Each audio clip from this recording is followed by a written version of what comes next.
Hello, I'm Dave Aronberg with the MeidasTouch Network, and we have a real treat today. We're here with two guys who have taken it to Kari Lake. This is Supervisor Bill Gates, who is an old friend of mine from law school, and none other than Stephen Richer, the recorder in Arizona, the one who is suing Kari Lake for defamation after she defamed him with the whole election nonsense. And both these guys are Republicans, but they're like Republican classic.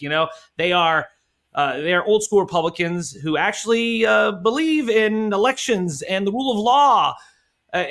So kudos to them on this pro-democracy network. Welcome, Stephen Richer and Bill Gates.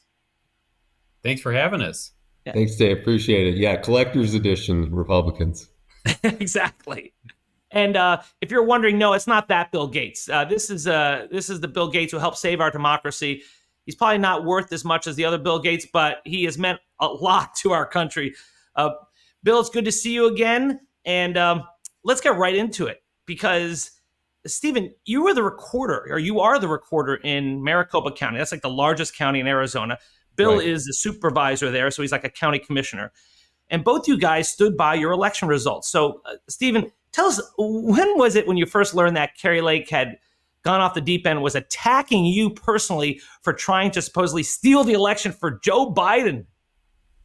Well, geez, this has been going on for a few years now. And so both the recorder, which is a countywide position, and the 5-member board of supervisors have election-related responsibilities in Maricopa County. And that's true of the other 14 counties in Arizona. But really, it's been this way in Maricopa County since 2021, really since the aftermath of 2020. And I joined the team in 2021, but Bill's been going through this now for consecutive cycles. But following the 2022 election, we heard more allegations of stolen elections, and they got very specific in there. So one of the things that really struck me and makes this sort of a unique situation and was ripe for a defamation action was that the claims were very specific, that they were easily falsifiable, that they were presented in multiple election contests in a court of law after the election, and they were found to be false by court after court. And then she kept saying them, and she was using them for profit. She was using them to prop up her campaign, her future efforts. And so I had hoped that it would all blow over eventually, and that she would get on to other things. And then I realized, sort of like, I guess I'm the new hobby, and I guess I'm the fundraising mechanism. And so Bill and I and the other supervisors have really tried just about every mechanism under the sun, and we often feel at our wits' end. And so this was just, not something I did lightly. We're all attorneys here. We know that litigation isn't fun. And so it was just really that enough was enough. And I hope that this would put an end to the defamatory statements. Yeah, you got a bunch of death threats, didn't you, Stephen? We all have, and quite a few people have been arrested in the context of Maricopa County. So one person was arrested recently with respect to Bill, who was here in Phoenix. I've had guys arrested in Texas, Missouri, San Diego. We had another person arrested recently in Alabama who threatened one of our frontline election workers. Clint Hickman, who's a peer of Bill's and other supervisors, had somebody from Iowa who was arrested. And so I think that we are leading the league in Maricopa County in terms of arrests related to threats to election officials. And so some people think that, maybe this is just politics as usual, and politicians lie, and that's to be expected.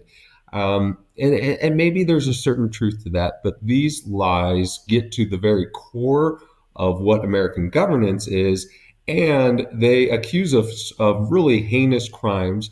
And it doesn't take much imagination to think that when you broadcast this to millions of people, that one or two of them or a handful of them are going to take it upon themselves to try and do something really ugly because they truly believe that maybe the country is being stolen from them. And so we see the downstream effects of these lies. We see the downstream effects of this hatred, this vitriol, and it not only affects the elected officials, but as Bill can attest, it affects a lot of our frontline workers. And Bill and his colleagues and I have invested a lot in security measures, and it's a darn shame that the county is now Bill would have a better number than this than I, but more than $1 million in just security stuff for election administration. Well, Bill, Stephen is suing Carrie Lake for defamation because she attacked him and you personally, talking trash about you both. Why haven't you sued Carrie Lake? Why is it just Stephen doing it? Well, I respect Stephen's decision. For me, you're right. I mean, we did have a lot of the statements included both me and Stephen, and then sometimes other members of the Board of Supervisors. But just for my family at this point right now, we've decided not to pursue this. Look, it's a very personal decision, Dave. You know whether to engage in litigation, and that's a decision that we've made not to not do that at this point. But there's certainly a lot of statements that have been made, a lot of death threats towards the Board of Supervisors, towards individual election workers, not only in Maricopa County, but across the country. And it needs to stop. And I salute those like Stephen who are pushing back. And to both of you, what's the worst things that Carrie Lake have said? Like what particular inflammatory comments really push you guys over the edge and that cause you to get security to protect your family? Bill, I don't know if I ever told you this. Well, Bill has, I think, a particular comment that would probably speak to that. But I once had a Washington Post writer call me the day after he went to one of those rallies, Carrie Lake rally in early 2021, where she put our pictures up behind her and she whipped up the crowd. And he called me and he said, "These people are being stirred up like a mob. And it's not too far-fetched to think that they might just grab the pitchforks and head straight to your house," because she was using, again, the most sort of aggressive rhetoric that we'd stolen. We'd rigged it out from right underneath. It was deliberate. Bill changed the tabulator settings such that they wouldn't read my ballot. Stephen injected 300,000 phony ballots into the system. And of course, you do this in an environment at night, in a tense political environment, and just like so much anger. And this is a Washington Post reporter who presumably knows his stuff. And for him to say that to me was like, wow, I guess I won't be going to some of those events anytime soon. Yeah. Bill. But Bill, the one with your daughters probably sort of strikes me. Oh, well, this doesn't have anything to do with Carrie Lake, but this was actually after the 2020 election, as there was still a lot of controversy here. Of course, we certified the election, the Board of Supervisors that did find that Joe Biden got more votes than Donald Trump in Maricopa County. And something that I've done over the years is, I like to go to social media and love to post pictures of the family. I think it's important that people get to know their elected officials and know that they're, not some faceless bureaucrat, but people, members of the community who have families. And so in 2020, I had posted our family Christmas card, as we had done many years in the past. Unfortunately, in 2020, there was so much vitriol that was whipped up that folks had gone on to my Instagram account and suggested that our daughters ought to be raped. And so for me, that was the end. And I have definitely changed my strategy as it relates to social media as a result. I think that's very sad, but that is the type of situation that we here in Maricopa County and frankly, elections officials across the country have had to deal with since 2020. Do you think that Carrie Lake really believes this stuff or is just using this for politics? Because I happen to think you probably had some relationship with her or people around her because you guys are from the same Republican Party. And then all of a sudden she broke bad and decided to take you on for what reason? Sorry, we're from the same Republican Party. Bill and I have been Republicans for a long time. Carrie Lake was not a Republican. She was not active in Republican quarters. So some of the people that, for instance, Bill's been doing Republican Party operations in Arizona for what, Bill, like 20 years? Since 2002. Yeah, I've started in the election day operations for Republican Party. So these are the folks who go out, lawyers and other poll observers, to determine whether there is fraud going on or just simply any challenges in the polling places or vote centers. And so I actually led that operation for the Arizona Republican Party in 2006, John Kyle's last election, and then, of course, 2008, when John McCain was our presidential nominee. So I have a lot of experience with this.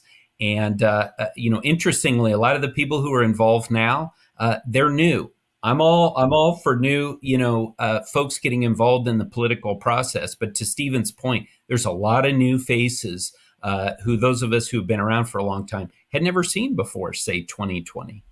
Yeah, so while I can tell you stories about John Kyle or Jeff Flake or John McCain or Doug Ducey, I don't know as much about the people who just sort of found republicanism in 2019 or something like that, or 2016. And while I, like Bill, certainly welcome them into the fold, don't come talking as if, we haven't been doing the yeoman's work for conservatism for many years before that, and don't act like you just invented the Republican Party or conservatism. And so, no, I actually don't know much about Carrie or about whether or not she really believes it. I would say I don't know which is worse, quite frankly. Sometimes I'm more offended, and Bill and I have had this conversation, by the people who know it's false and yet still perpetuate it. But in my defamation claim, it doesn't matter, because she has had multiple court cases tell her that this was wrong. So she either should know, or she is sort of recklessly avoiding the truth. And Dave, I want to say something, and people might be surprised to hear this.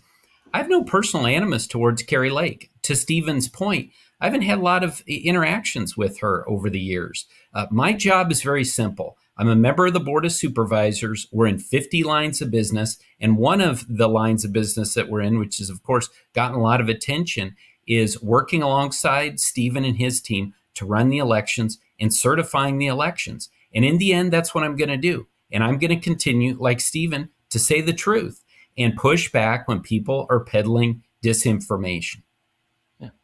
Well, I applaud you guys, because it takes a lot of guts, because these folks out there are angry. They are potentially violent. They have been violent.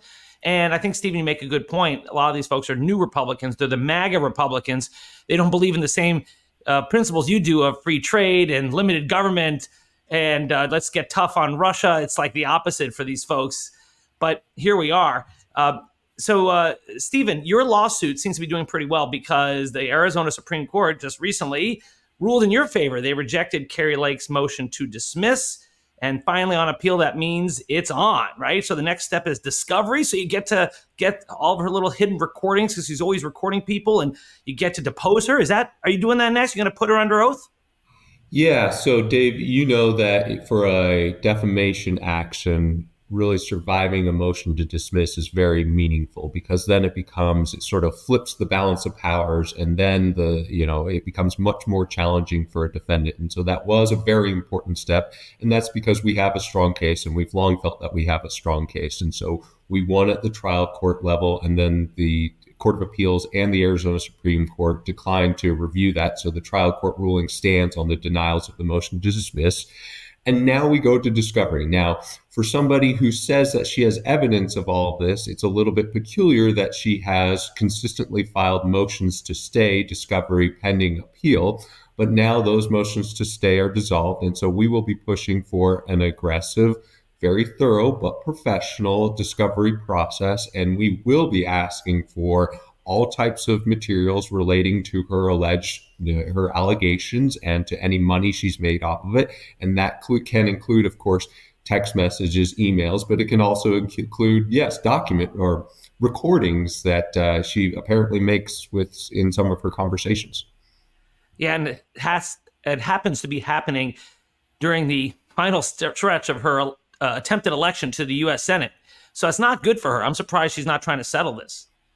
Well, that didn't factor into my decision to sue. So when I sued, she had lost her gubernatorial race, and it had been a few months since then. She was not running for the U.S. Senate, and she hardly consulted me on what her future political ambitions were. But so some of these people who say, well, you sued her, but she's running for U.S. Senate and she's a Republican, and don't you want Republicans to control the United States Senate? Yes, I want Republicans to control the United States Senate.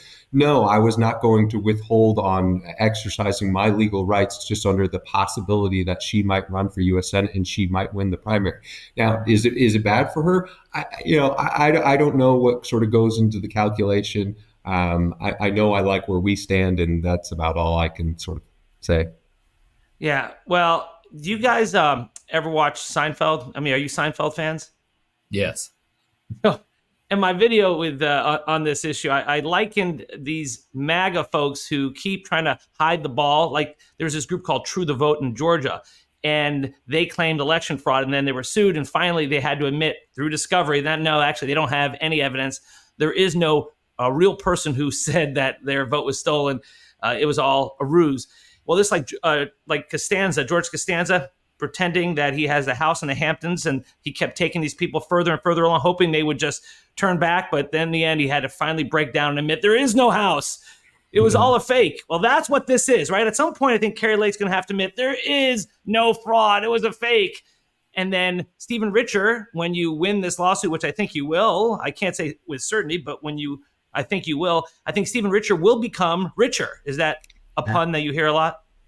I've heard it once or twice. You might imagine that throughout the course of my life, that's not the first time I've heard that. Which is to say nothing about your creativity, though, Dave. I know you and Bill are very well educated people, and But yes, I have heard that one before. I've got a guy named Richer, and I got Bill Gates with me. I mean, this is really cool, huh? This is big money show. Big money show. Well, let me finish by asking you one question. I want to put you on the spot. Let's start with you, Bill Gates.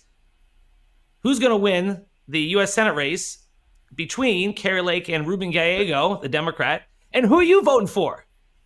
Well, I am an elections official now, as I said. So ever since I moved into this role, I don't comment on who I vote for, just my decision. So I won't be commenting on that. And I don't prognosticate on this. If we want to talk about March Madness, something else, I'll be happy to do that. But it will be I anticipate, go out on a limb here, anticipate we're going to have a lot of very close elections in Maricopa County in 2024. Wow, way to go out on a limb there, Bill Gates. That was a strong statement there. Hey, Stephen, you got something better than that?